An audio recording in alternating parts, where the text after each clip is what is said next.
Hallelujah, praise the Lord. Ang pinakamataas na pagpupuri, pagluwalhati at pagdadakila ay para lamang sa ating pinakamamahal na Panginoong Jesus. Ako po ay nagpapaabot ng dobleng paggalang at pagrespeto sa ating beloved Honorable Pastor Wildy Estrada Almeda, the end-time prophet of our loving God.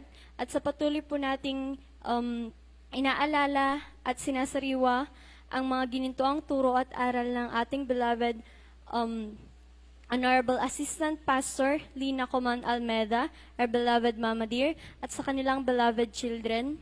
Ako rin po ay bumabati sa ating beloved ordained preacher at sa kanyang buong pamilya, at sa lahat ng mga beloved preachers, workers, choir members, mga kapatiran, datihan man o baguhan, at sa mga live webcast viewer, isang mapagpalang oras po sa ating lahat. Hallelujah, praise the Lord. Nagpupurit, nagpapasalamat po ako sa ating pinakamamahal na Panginoong Jesus dahil isa po ako sa natawag upang ibahagi po ang kabutihan ng ating pinakamamahal na Panginoong Jesus sa aming buhay. Hallelujah. Pinupurit, sinasamba ko po ang ating pinakamamahal na Panginoong Jesus. Hallelujah. Sapagkat, hallelujah, andyan po ang paggabay ng ating pinakamamahal na Panginoong Jesus na sa aming pagdalo. Hallelujah. Kami po ay dinako niya na mga lahat iligtas dito sa kanyang banal na gawain. Hallelujah. Sariwain ko lamang po, hallelujah, kung paano po nakakilala sa gawain ito ang aming beloved nanay, hallelujah. Nakakilala po sa gawain ito ang aming beloved nanay, hallelujah, sa pamamagitan po yan ng, hallelujah, aming beloved kapitbahay na noong araw po ay may taglay-taglay pong karamdaman, hallelujah, andyan po na ang aming beloved kapitbahay ay 6 na buwan na pong bedridden, hallelujah, hallelujah, andyan po na inaantay na lamang po nila ang kanyang hallelujah, kamatayan, hallelujah. Ngunit hallelujah, isang araw nung makapakinig po sila, hallelujah, ng banal na gawain sa pamamagitan po yan ng radio program, hallelujah. Andyan po na napangkinggan po nila, hallelujah, ang mga himala sa gawain ito, ang kabutihan ng ating pinakamamahal na Panginoong Jesus, hallelujah.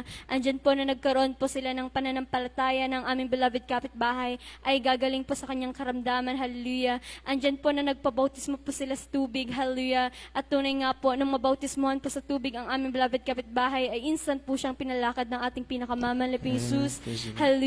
Ang kabutihang yan at ang himalang yan ng ating pinakamamahal na Panginoong Jesus ay nasaksihan po ng aming beloved nanay, hallelujah.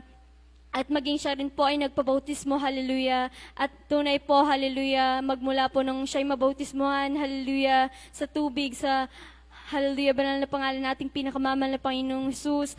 Tunay po na, hallelujah, andyan po na binago po ng ating pinakamamahal na Panginoong Jesus ang buhay ng aming beloved nanay, hallelujah.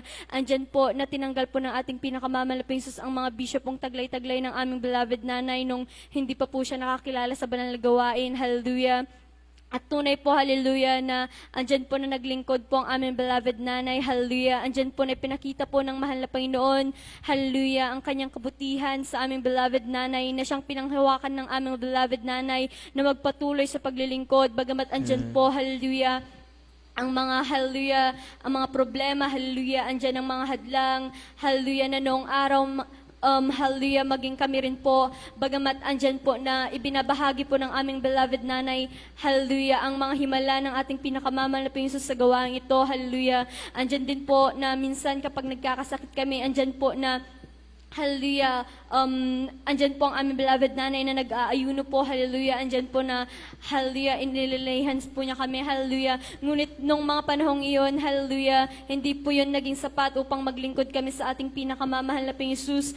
Ngunit nagpupurit, nagpapasalamat po ako sa ating pinakamamahal na Panginoong Jesus dahil nagpatuloy po sa paglilingkod ang aming beloved nanay, hallelujah, hallelujah. At tunay po na, hallelujah, andyan po ang katugunan ng ating pinakamamahal na Panginoong Jesus sa matagal na pong ipinapanalangin ng aming beloved nanay na isang araw po, hallelujah, ay maging kami pong pamilya niya ay maglingkod sa ating pinakamamahal na Panginoong Jesus, hallelujah. Tunay nga po, hallelujah, na hallelujah, hindi po namin, hallelujah, inaasahan na tatawagin po kami ng ating pinakamamahal na Panginoong Jesus. Hindi man po kami karapat-dapat, hallelujah, kami po ay kinahabagan ng ating pinakamamahal na Panginoong Jesus. Hallelujah, tinawag po na maglingkod sa Kanya, hallelujah, magmula po nang makakilala kami sa gawain ito. Nagpabautismo po kami sa tubig, hallelujah, andyan po, hallelujah, naramdaman po namin ang pag-ibig sa amin ng ating pinakamamahal na Panginoong Jesus. Andyan po na unti-unti pong binago ng ating pinakamamahal na Panginoong Jesus ang aming buhay, hallelujah, magmula sa aming pananamit, hallelujah. Diyan maging sa pamumuhay ng may kabanalan, tunay po, hallelujah, na kami po ay binihisan ng ating pinakamamahal Jesus ng may kabanalan, hallelujah. At hallelujah sa paglilingkod, andyan din po na natutunan po namin na hallelujah, mag-cast out po ng mga karamdaman, hallelujah, hallelujah. Andyan po na hallelujah, hindi na po kami umaasa sa mga gamot, sa ospital, sa pamamagitan na lamang po yan ng panalangin at pag-cast out ng mga karamdaman. Tunay po na sa unat pagluhod at panalangin ng ating mahal na pastor ay nakakamtan po namin ang kagalingan na nagmumula sa ating pinakamamahal na Panginoong Jesus, hallelujah. At sa paglilingkod, hallelujah, tunay po na ang sabi po nila na ang buhay ay hindi po rosas, andyan po ang mga pagsubok, hallelujah. Ngunit nagpupurit, nagpapasalamat po ako sa ating pinakamamahal na Panginoong Jesus dahil, hallelujah, andyan po siya na gumagabay sa amin na, andyan po siya, hallelujah, na, hallelujah, hallelujah, andyan po siya palagi na, hallelujah, hindi niya po kami pinapabayaan, hallelujah. Kahit gaano pa po kabigat, hallelujah, kahit gaano pa po kahirap na problema iyan, tunay po na ating pinakamamahal na Panginoong Jesus, hindi niya po tayo pinapabayaan, hallelujah. At hallelujah sa mga oras din po ng hallelujah, kapahamakan, minsan nakakasingit ang kaaway, ngunit nagpupurit, nagpapasalamat po ako sa ating pinakamamahal na Panginoong Jesus dahil banggitin lamang po natin ang kanyang pangalan ay tunay po, hallelujah, na inililigtas po niya tayo sa tiyak na kapahamakan, hallelujah. At nagpupurit, nagpapasalamat po ako sa ating pinakamamahal na Panginoong Jesus sa lahat po ng mga pagpapala po niya, hallelujah, sa physical, financial, material, at lalo't higit po na pinapasalamatan ko po ang pagpapalang spiritual, hallelujah, hanggang dito na lamang po ang lahat ng kapurihan, kadakilan at pasasalamat ay tanging sa ating pinakamamahal na Panginoon Jesus po lamang. Hallelujah, praise the Lord.